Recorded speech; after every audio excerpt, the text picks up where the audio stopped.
அவனை திருமணம் முடித்து கொடுக்கிற வரைக்கும் அடுத்த கட்டத்துக்காக தாயும் தகப்பனும் உழைக்கிறார்கள்.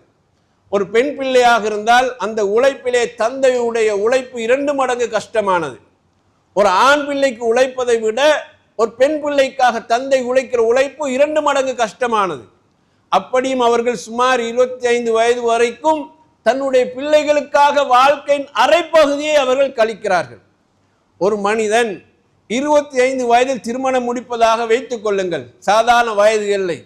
அவர்களுக்கு அந்த 25 வயதில் பிறகு கல்யாணம் முடித்து ஒரு குழந்தை கிடைத்ததற்கு பின்னால் அந்த குழந்தை 25 வயதை அடைகிற வரைக்கும் இவர்கள் 2 பேருடைய போராட்டம் இருக்கிறது. அப்போது அவர்களுக்கு 50 வயது ஆகிறது.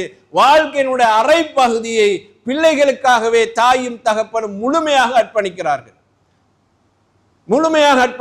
அவனுக்கு ஆடை வாங்கி கொடுப்பதிலிருந்து அவனுக்கு தேவைகளை நிவர்த்தி செய்வதிலிருந்து எல்லா வகையிலுமே அவர்கள் முழுமையாக அர்ப்பணிக்கிறார்கள்.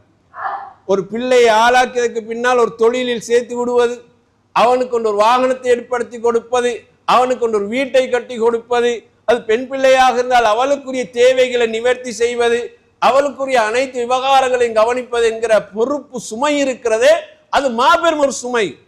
அந்த சுமையை சுமையாக காணாமல், அதை ஒரு சுமையாக கவனிக்காமல் சுகமாக கவனித்துதான் தாயும் தகப்பனும் அந்த பிள்ளைக்காக வேண்டி தங்களுடைய வாழ்நாளை அவர்கள் அர்ப்பணிக்கிறார்கள்.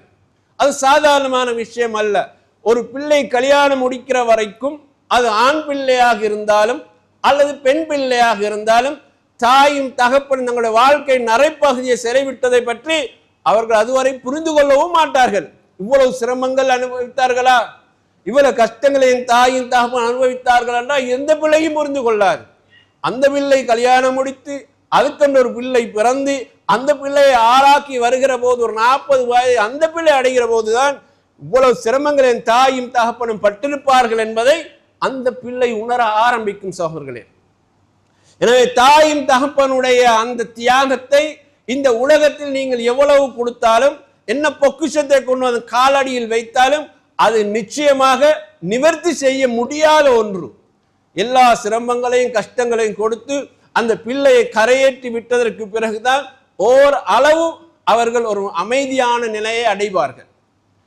திருமணம் என்ற பந்தத்துக்குள் பிள்ளைகள் சேர்த்து வைத்து ஓரளவு நிம்மதி அவர்கள் அடைவார்கள். இதுகால வரைக்கும் நான் பெற்றெடுத்து வளர்த்து ஆளாக்கிய பிள்ளை இன்றைக்கு ஒரு திருமண வாழ்வின் மூலமாக ஒரு புது வாழ்வை அது அனுபவிக்கிறது என்கிற போது அடைகிற நிம்மதி இருக்கிறது.